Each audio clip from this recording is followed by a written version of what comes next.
This is Wretched Radio with Todd Friel. That's pretty much the only sound effect we could afford here. This is Wretched Radio. Now their clock actually is like every second. Mine is a little bit inconsistent. The clock, it's a ticking. The persecution sands are flowing through the hourglass. Are you ready, Christian? This is Wretched Radio, a subject that we've been talking about for quite a while. It should not leave anybody's radar. We are not making end-time predictions. That is up for God to determine when he's going to return, and he will not miss the mark. And false teachers do constantly with making their predictions, so this isn't any sort of eschatological guess. But it just appears, and its persecution appears to be coming our way. I don't know the future. Only God does. I don't. But it sure seems like all of the signs are pointing in that direction. If you recall, in Canada a number of months ago, a story that for the most part flew under the radar in American media was of Jordan Peterson, a professor from the University of Toronto, warning if this legislation passes that demands you use the correct pronoun for a person who is transgender. If you don't obey what they want you to call them, you could go to jail or you could be fined.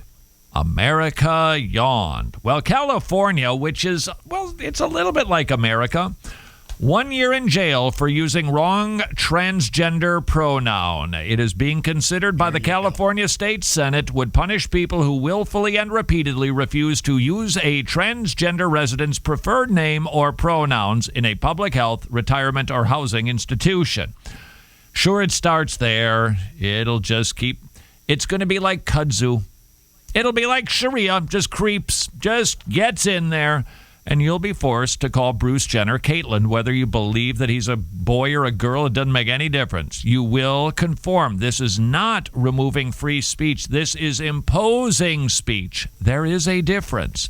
This is even worse. Not just telling you can't say something, but you will say what we tell you to say. Who is this aimed at? The hate groups? Well, at least according to CNN. Making their list of hate groups, all the Christian hate groups. Honestly, you can disagree with those people, but to call them a hate group, come on. This is all aimed in one direction, and it's not at Islam, by the way. You never hear them being mentioned on any talk shows. Christians are. Fines for repeat offenders could be as high as $1,000 and a jail term of up to a year. And all of God's people said, it is just a matter of time. Is your family prepared? Are you prepared? Do you know what the Bible says our preparation is? Be holy, submit to authorities, your pastor, one another, and certainly to the government. Submit so that they look at you and want to know who your God is. Those are our marching orders, which I do believe is the answer to the question that a lot of people have been asking.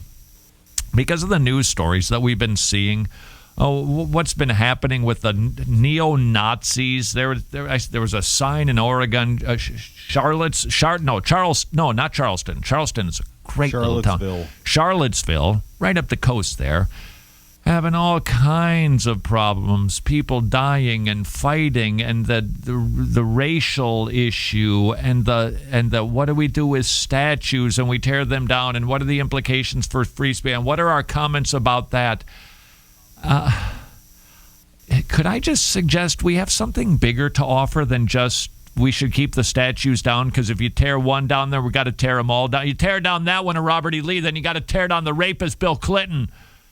Can we do better than that?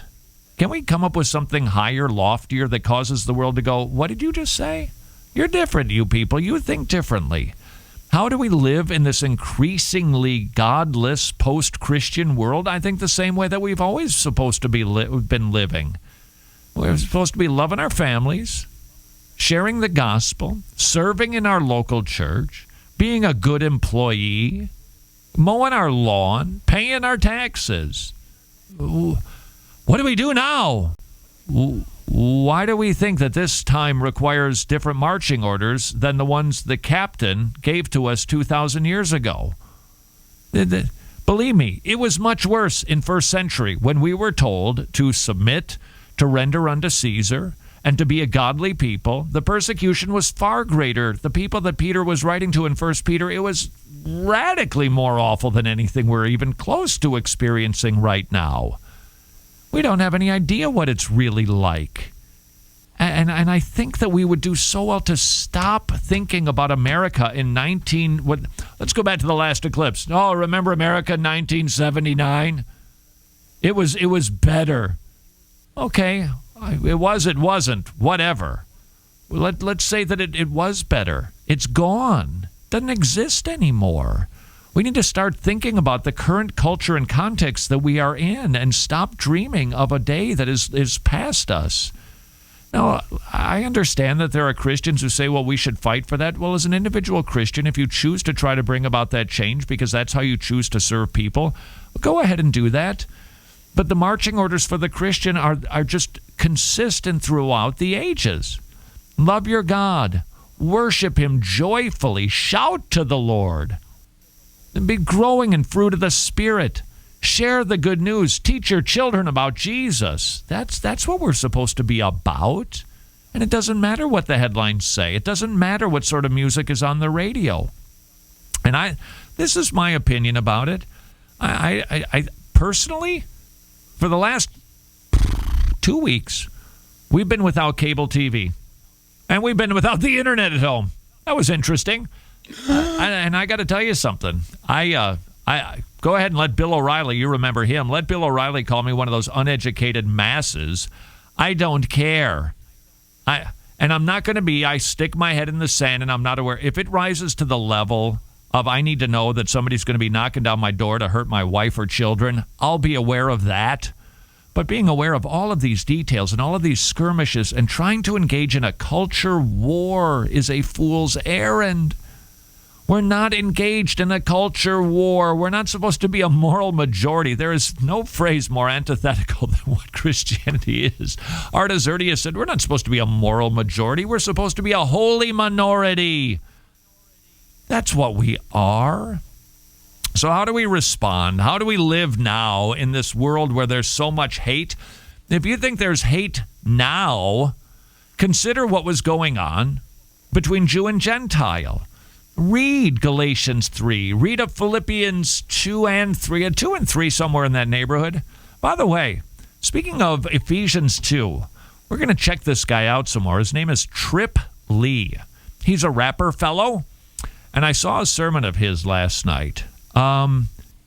It was really good. It was based on Ephesians 2. He said, I'm going to tell this story in 3 parts. We're going to start with a funeral. Not normally the place where a story begins, but we're going to start with a funeral. Yours. Ephesians 2:1. And you were dead in your trespasses and sins. And I don't think he was preached in a church that usually talks like that. He was very, very eloquent. He is an excellent speaker. Captivating. He's not wild-eyed. He's not histrionic. You just like to listen to the guy. And he talked about how we are dead in our trespasses and sins, and we should not be forgetting that. That's where we came from, and we shouldn't treat sin lightly. Maybe we'll play it one of these days. It's well worth the time. But God is rich in mercy, and he saves sinners. Why? To the praise of his name.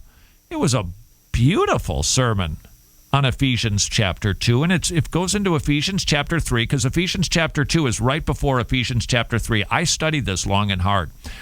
And it talks about the reconciliation that has happened between Jew and Gentile. You were not once a people. Now you're a people. You were once far off. Now you have been brought near.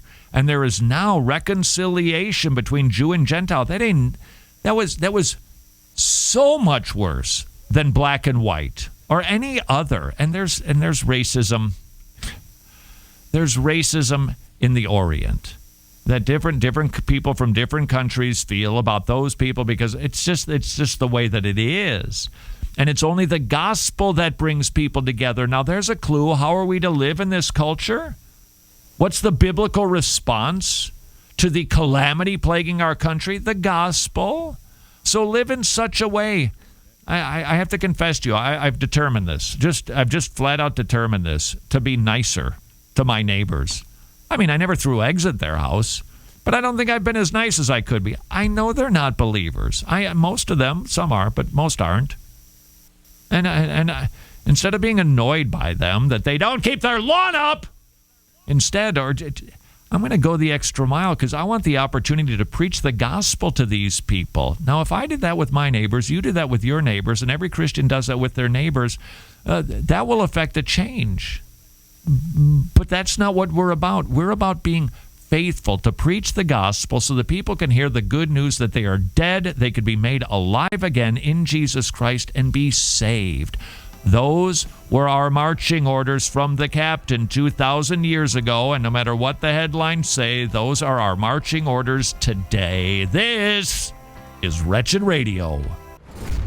Thanks for listening to the Wretched segment du jour. If you'd like more Wretched, you can listen to the most current stream for free at wretched.tv/listen, or you can become a club member and listen to our entire archive.